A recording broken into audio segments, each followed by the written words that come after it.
نحمده ونصلي على رسوله الكريم اما بعد فاعوذ بالله من الشيطان الرجيم بسم الله الرحمن الرحيم وجزاء سيئة سيئة مثلها فمن عفا واصلح فاجره على الله صدق الله العظيم۔ اللہ رب العزت نے جہاں انسان کے جسم کو پیدا فرمایا وہاں اس جسم کے اعصاب کا اللہ نے ایک نظام بنایا، دماغ کا سوچنے کا ایک نظام بنایا، اور اس دماغ میں سے وہ پوری ٹیلی فون کی لائنیں، کیا دور جدید کی فائبر آپٹک کی لائنیں پیچھے رہ جاتی ہیں، جو اللہ نے دماغ میں سے پھر وہ ساری لائنیں ریڑھ کی ہڈی کے اندر، جسے آپ حرام مغز کہتے ہیں، وہ مین لائن ہوتی ہے، پھر اس حرام مغز کی شاخیں ہاتھوں میں پھیلتی ہیں، پاؤں میں پھیلتی ہیں۔ یہ انسان اگر اس کو سامنے کوئی چیز نظر آتی ہے تو اللہ نے اس کے اندر رد عمل کا، ری ایکشن کا ایک نظام بنایا ہے۔ سامنے دیوار آتی ہے، آنکھیں بتاتی ہیں، پاؤں رک جاتے ہیں۔ کوئی چیز سامنے آتی ہے، انسان ہاتھ سے ہٹاتا ہے، آنکھیں دیکھتی ہیں، دماغ کو اطلاع دیتی ہیں، دماغ کہتا ہے آگے نقصان دہ چیز ہے، اس کو ہٹا دو، ہاتھ کام کرتے ہیں۔ لیکن اگر آپ غور کریں گے تو پیچھے دماغ ہے، خالی ہاتھ کچھ نہیں کرتے، خالی پاؤں کچھ نہیں کرتے، اور یہ سارا نظام اللہ نے بنایا ہے۔ کوئی تکلیف پہنچاتا ہے تو یہ انسان اس تکلیف کو دور کرنے کی کوشش کرتا ہے، زبان کے ذریعے، ہاتھ کے ذریعے، پاؤں کے ذریعے۔ کوئی جانور کاٹنے کو دوڑتا ہے، یہ اس کو پتھر مارتا ہے، لاٹھی مارتا ہے۔ یہ اللہ نے اس انسان کے اندر یہ رد عمل رکھا ہے۔ لیکن اس انسان کو اگر دوسرے انسان سے تکلیف پہنچے، اس کا بھی رد عمل ہوتا ہے، اس کا بھی دل چاہتا ہے میں تکلیف پہنچاؤں۔ یہ مزاج بھی اللہ نے انسان کے اندر رکھا، اسے انتقام کا مزاج کہتے ہیں، انتقام کا مزاج۔ جب کسی انسان کے اندر انتقام کا مزاج اعتدال کے ساتھ ہو تو بہت اچھا، اللہ اور اس کے رسول صلی اللہ علیہ وسلم کے حکم کے مطابق اس کا رد عمل بہت اچھا۔ اگر وہی بدلہ لینا، انتقام بدلہ لینا، اگر اس کا اظہار، اس کا عمل اللہ اور اس کے رسول صلی اللہ علیہ وسلم کے حکم کے خلاف ہو تو وہی انتقام، وہی بدلہ لینا برا بن جاتا ہے۔ عیسائیت میں بدلہ لینے کی اجازت نہیں تھی۔ بائبل میں اب بھی وہ آیات موجود ہیں، وہ لائنیں موجود ہیں کہ اگر تمہارے سامنے کوئی ایک رخسار پہ تھپڑ مارو تو تم اس کے سامنے دوسرا رخسار بھی کر دو، یہاں بھی مار لو۔ بدلہ لینے کی اجازت نہیں تھی عیسائیت کے اندر۔ لیکن ابھی شروع میں نے آیت تلاوت کی جس میں اللہ تعالیٰ نے انسان کو سکھایا دنیا میں کیسے جینا ہے۔ فَجَزَاءُ سَيِّئَةٍ سَيِّئَةٌ مِثْلُهَا، برائی کی جزا، برائی کا بدلہ اس جیسی برائی ہے، اللہ نے اجازت دی ہے قرآن میں۔ فَجَزَاءُ سَيِّئَةٍ سَيِّئَةٌ مِثْلُهَا، برائی کا بدلہ اس جیسی برائی ہے۔ اگر کسی نے ایک مکہ مارا، آپ اس کو ایک مکہ اتنے ہی زور سے مار سکتے ہیں، جائز ہے۔ اگر کسی نے تھپڑ مارا، آپ اتنی ہی زور سے تھپڑ مار سکتے ہیں خود۔ لیکن کچھ انتقامی اور بدلے کی وہ چیزیں ہیں جو اللہ نے مقرر کر دی، ان کو کہتے ہیں حدود اللہ، اللہ کی مقرر کردہ سزائیں۔ اس میں انسان کو اپنے ہاتھ میں نہیں وہ لے سکتا، وہ ریاست کرتی، عدالت کرتی۔ یا ایھا الذین آمنوا کتب علیکم القصاص فی القتلى الحر بالحر والعبد بالعبد والانثى بالانثى، اے ایمان والو تم پر قصاص فرض کیا گیا، اگر کوئی بندہ کسی بندے کو مار دیتا ہے تو اس کے بدلے میں اس کو مارا جائے گا، لیکن عوام اس کو بدلہ نہیں لیں گے۔ یہ والا یہ اللہ نے عدالت اور ریاست کے ذمے رکھا، قاضی اور جج کے ذمے رکھا۔ اور یہ جان کے بدلے جان جسے قصاص کہتے ہیں، اس میں پھر آیت میں اللہ تعالیٰ نے فرمایا فَمَنْ عُفِيَ لَهُ مِنْ أَخِيهِ شَيْءٌ فَاتِّبَاعٌ بِالْمَعْرُوفِ وَأَدَاءٌ إِلَيْهِ بِإِحْسَانٍ، آپ اگر جان کے بدلے جان نہیں لینا چاہ رہے، وہ نہیں چاہ رہا مقتول کے وہ رسا معاف کر دیں، دیت لے سکتے ہیں، اس کے بدلے رقم ہے، پیسے ہیں مقرر کیے نبی صلی اللہ علیہ وسلم نے احادیث میں، وہ آپ لے سکتے ہیں۔ اور اگر وہ بھی معاف کر دیں اس کی بھی اجازت ہے قرآن حکیم میں، تو بدلہ لینے کی بھی اجازت شرعی حدود کے اندر، اور معاف کرنے کی بھی اجازت۔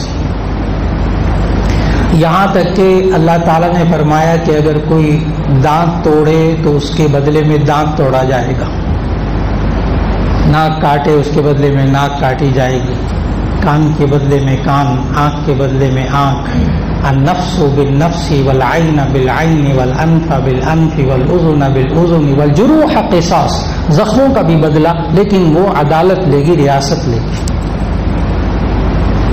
ایک انسان کا دوسرا انسان اگر دانت توڑ دیتا ہے تو اسی صورت میں عدالت فیصلہ کرے گی اس کے دانت توڑنے کا، یا اس کا بھی دیت لے گی۔ جو اعضاء کی دیت ہوتی ہے اس کو اسلامی قانون کے اندر احادیث میں عرش کہا گیا، الف ریشین عرش۔ عرش کا معنی ناک کے بدلے دانت کے بدلے جو پیسے لیے جاتے ہیں اس کو دیت کے بجائے عرش کہتے ہیں، احادیث میں بخاری شریف میں ذکر موجود سارا۔ تو اللہ تعالیٰ نے بدلہ لینے کی اجازت دی اگر کسی دوسرے انسان کی طرف سے تکلیف پہنچے، مالی تکلیف پہنچے، جانی تکلیف پہنچے، یہ انسان بدلہ لے سکتا ہے، فَجَزَاءُ سَيِّئَةٍ سَيِّئَةٌ مِثْلُهَا۔ لیکن اسی آیت کے آگے اللہ نے فرمایا فَمَنْ عَفَا وَأَصْلَحَ فَأَجْرُهُ عَلَى اللَّهِ، جو معاف کر دے صلح کر دے اس کا اجر اللہ پر ہے۔ لیکن اللہ تعالیٰ نے انسان کو اس کے اعصاب کے اندر، اس کے دماغ کے اندر انتقام کے جذبات رکھے ہیں، بدلہ لینے کے جذبات رکھے ہیں، لیکن اس کا سلیقہ سکھایا ہے۔ السارق والسارقۃ فقطعوا ایدیہما جزاء بما کسبا، چوری کرنے والا مرد، چوری کرنے والی عورت، اس کے ہاتھ کاٹے جائیں، لیکن یہ عام آدمی ہاتھ نہیں کاٹے گا، عدالت، جج، قاضی، ریاست۔ جو شرعی سزائیں اللہ نے مقرر کی وہ تو بدلہ لینے کی، وہ صرف اور صرف ریاست۔ پھر اس کے بعد تعزیرات، تعزیر کہتے ہیں ایسے جرائم کہ جن کے اندر اللہ نے سزا مقرر نہیں کی، عدالت، قاضی، جج، ریاست اس کی سزا مقرر کر سکتی ہے، اسے تعزیر کہتے ہیں۔ تعزیر وہ سزا جو اللہ نے مقرر کر دی، وہ حدود اللہ، اس میں نبی صلی اللہ علیہ وسلم سفارش بھی قبول نہیں کرتے تھے۔ کوئی سفارش بھی کر دیتا تو وہ بنو مخزوم کی ایک عورت، اس نے چوری کر لی، بڑا قبیلہ تھا، بڑا باعزت قبیلہ تھا، عورت بھی بڑی باعزت تھی، اس نے چوری کر لی۔ اب صحابہ کی ادھر سے سفارش، اس سردار کی سفارش، اس قبیلے کی سفارش، بڑی بڑی سفارشیں آئیں کہ اس عورت کا ہاتھ نہ کاٹیں۔ اس پر آپ کو یاد ہوگا کہ نبی صلی اللہ علیہ وسلم نے بڑا سخت جملہ ارشاد فرما دیا تھا، لو ان فاطمہ بنت محمد سرقت لقطعت یدها، اگر فاطمہ بنت محمد بھی چوری کرتی اس کا بھی ہاتھ کاٹ دیا جاتا۔ وہاں بعض حضرات الجھتے ہیں کہ اور بیٹیاں بھی تھی تو فاطمہ کا نام کیوں لیا، تو اس کا جواب ذہن میں رکھیے گا کہ وہ جو بنو مخزوم کی جو عورت تھی جس کا ہاتھ کاٹا جانا تھا اس کا نام بھی فاطمہ تھا اصل میں۔ تو نبی صلی اللہ علیہ وسلم نے سفارش قبول نہیں کی پھر سزا کے نافذ کرنے میں۔ ہاں اگر وہ مالک خود معاف کر دے تو ایسی صورت میں وہاں گنجائش موجود کہ جان کے بدلے آپ دیت لے سکتے ہیں، دانت کے بدلے دیت لے سکتے ہیں، کان کے بدلے میں دیت لے سکتے ہیں، وہ اللہ تعالیٰ نے ایک نظام پورا عطا فرمایا۔ تعزیرات کے اندر جو جج سزا مقرر کرتا ہے، جو مقننہ قانون نافذ کرنے والے ادارے، قانون نافذ بنانے والے ادارے، یا ریاست جو قانون بناتی ہے، اس کی سزا ریاست جج معاف کر سکتا ہے، قاضی معاف کر سکتا ہے. اس میں اجازت دی، نافذ کر دے، معاف کر دے، کتنی قید دینی ہے، کتنی جرمانے کرنے ہیں، کتنا کیا کرنا ہے، وہ سب اس کے اندر اختیار ہوتا ہے. لیکن جو بات عرض کرنے کی تھی بیچ میں، جو اس پر بات شروع کی، وہ یہ ہے کہ انسان کو آج اپنے ماحول میں بہت زیادہ جو نقصان پہنچ رہا ہے، اپنے گھر کے اندر، اپنے بچوں کے ساتھ، اپنے دوستوں کے ساتھ، اپنے کاروباری دوستوں کے ساتھ، اپنے شراکت داروں کے ساتھ، وہ ہے انتقام کا جذبہ، وہ ہے انتقام. اللہ تعالیٰ نے انسان کو منتقم ہونا، ایک انسان منتقم المزاج بن جائے، اس سے اللہ تعالیٰ نے انسان کو روکا ہے. آج ہم نے معاشرے میں اس انتقام کے مزاج کی وجہ سے اپنے لیے بڑی مشکلات پال لی. سوال یہ ہے کہ کیا بدلہ لے سکتے ہیں؟ اس کا پہلے جواب عرض کر دیا، جی ہاں لے سکتے ہیں، لیکن اس میں ظلم نہ ہونے پائے. جہاں سمجھتے ہیں عدالت بدلہ لے لے، وہ عدالت کے سپرد کر دیجیے. نہیں ملتا تب بھی آپ بدلہ نہیں لے سکیں گے حدود اللہ کے اندر.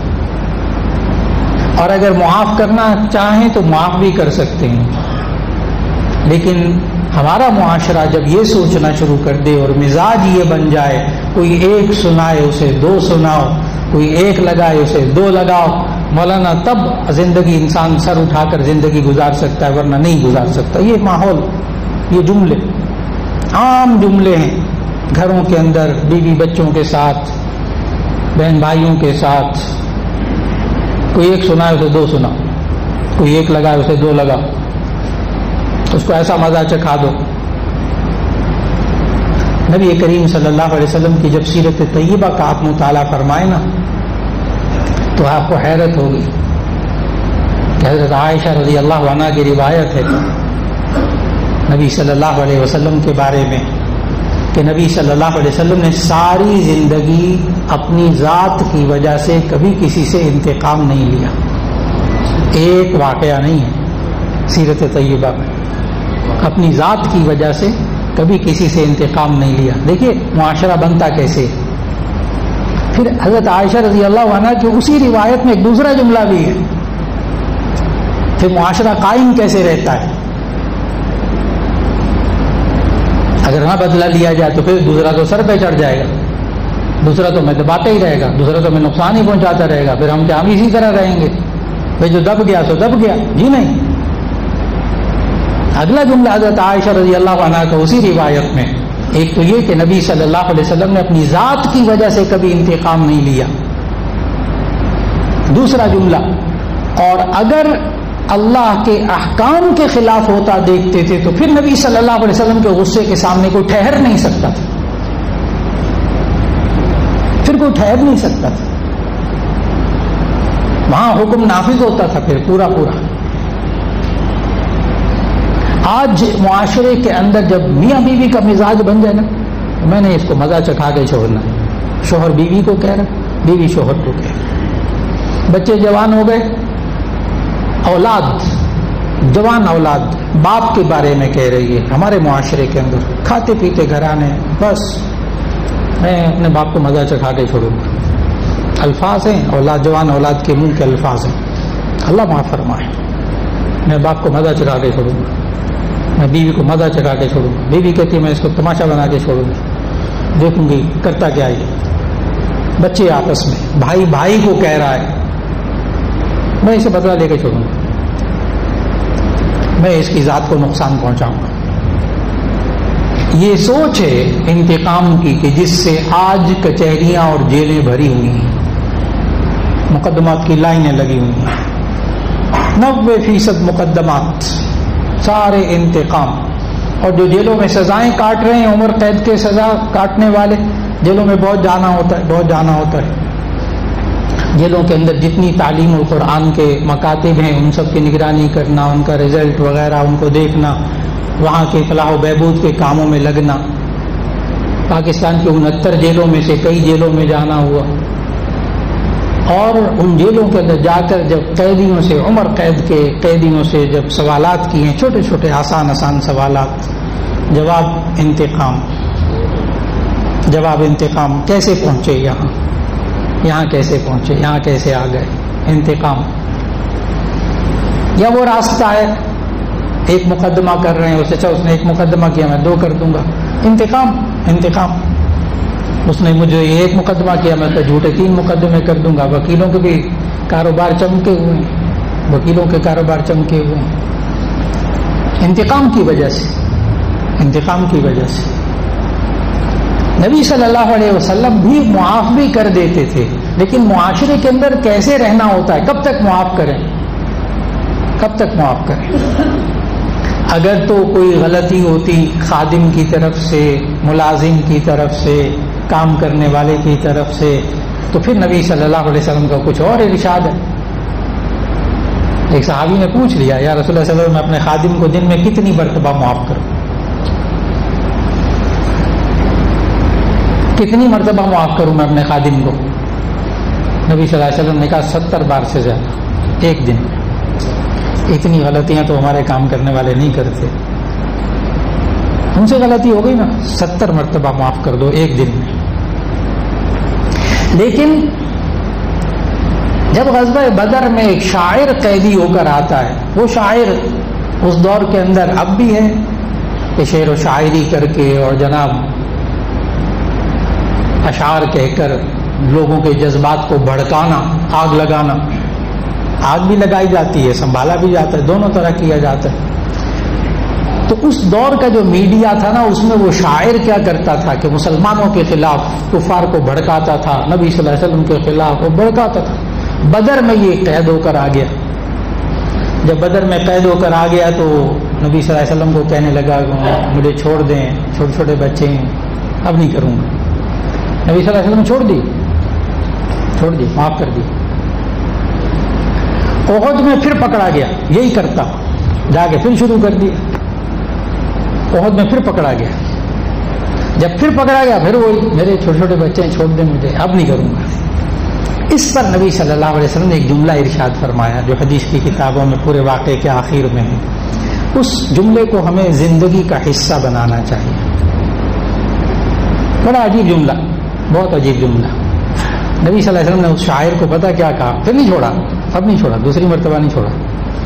خادم کو 70 مرتبہ دینا، لیکن اس شاعر کو دوسری مرتبہ نہیں چھوڑا، اور پھر ایک جملہ کہا جو ہماری زندگیوں کا اصول ہونا چاہیے کہ لا يلدغ المؤمن من جحر واحد مرتين، لا يلدغ المؤمن من جحر واحد مرتين، ایک مومن کو ایک سوراخ سے 2 دفعہ نہیں ڈسا جا سکتا، ایک مومن کو ایک سوراخ سے 2 دفعہ نہیں ڈسا جا سکتا۔ بالکل سیم اسی طرح پہلے نقصان پہنچایا، اب پھر اسی طرح نقصان پہنچانا چاہتا ہے، اب تھوڑی سی بریک لگائیں، اب اس کو بریک لگائیں تھوڑی سی۔ تو ہمیں اصول سکھایا زندگی کا کہ اگر کوئی آدمی برابر بڑا نقصان پہنچانا، پھر دوبارہ وہی کیسی کوشش کرتا ہے، سمجھ میں اس کے نہیں آتا، تو اسی صورت میں تھوڑی سی بریک لگانی پڑے گی۔ اس کی اجازت دے دی نبی صلی اللہ علیہ وسلم، بدلہ لینے کی پہلے اجازت قرآن نے دے دی ہے۔ اور عجیب بات بتاؤں آپ کو کہ اللہ تعالیٰ کے بعض نام ایسے ہیں، اسماء الحسنہ، یہاں بھی مسجد میں نام ماشاءاللہ اللہ تعالیٰ کے نام لکھے ہوئے ہیں۔ اس میں بعض نام، اکثر نام تو ایسے ہیں اللہ تعالیٰ کی صفات ہیں، اللہ تعالیٰ نے کہا ہے کہ یہ صفات تم اپنے اندر بھی پیدا کرو۔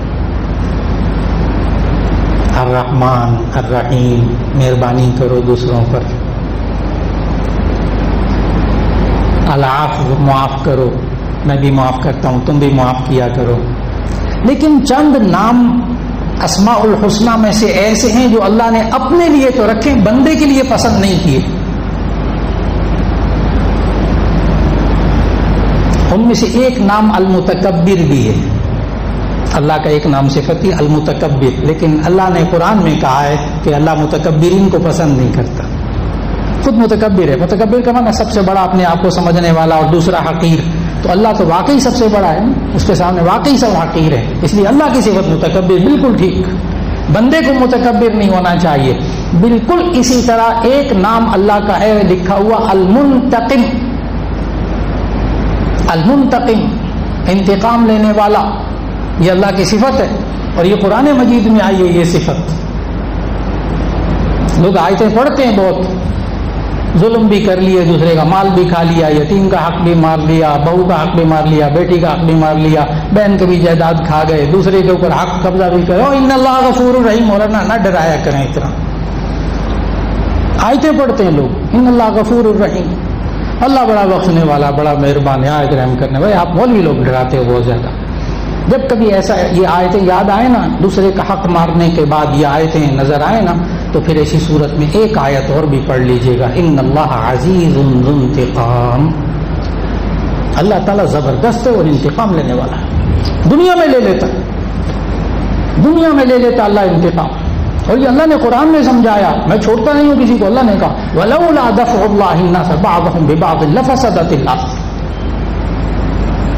اللہ کہتا ہے میں دنیا میں انتقام لیتا ہوں، بندہ بنا کے چھوڑتا ہوں. پھر کب آیت کا ترجمہ کرنے لگا ہوں، وَلَوْلَا دَفْعُ اللَّهِ النَّاسَ بَعْضَهُمْ بِبَعْضٍ لَفَسَدَتِ الْأَرْضُ.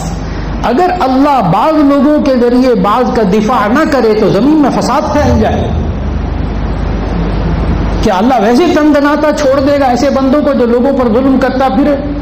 بیوی کو مار رہا ہے، بچوں کو مار رہا ہے، باپ کی نافرمانی ہو رہی ہے، دوسرے کے کاروبار میں دوست کا مال کھا گیا، جائیدادوں پہ قبضہ کر لیا. ہو جی ان اللہ غفور الرحیم، جی نہیں، ان اللہ عزیز ذو انتقام بھی ہے. اللہ کی لاٹھی بڑی بے آواز ہے. کوشش ہو زندگی کے اندر کہ اپنا انتقام والا مزاج نہ بنایا جائے، اس سے ملے گا کچھ نہیں. کسی کو آج تک کچھ نہیں ملا. ہاں آپ ادھر گزر سے کام لے لیجیے، جتنا ہو سکتا ہو معاف کر دیجیے، صلح کر لیجیے. فمن عفا واصلح فاجرہ علی اللہ.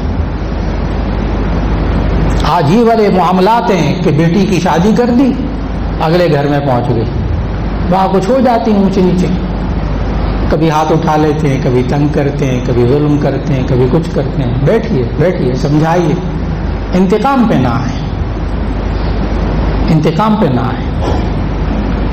بہو سے بھی کچھ ہو سکتا ہے، انتقام پہ نہ آئے. داماد سے بھی کچھ ہو سکتا ہے، انتقام پہ نہ آئے. آپ کے پارٹنر سے بھی کچھ ہو سکتا ہے، کاروباری پارٹنر سے بھی کچھ ہو سکتا ہے، انتقام پہ نہ آئے.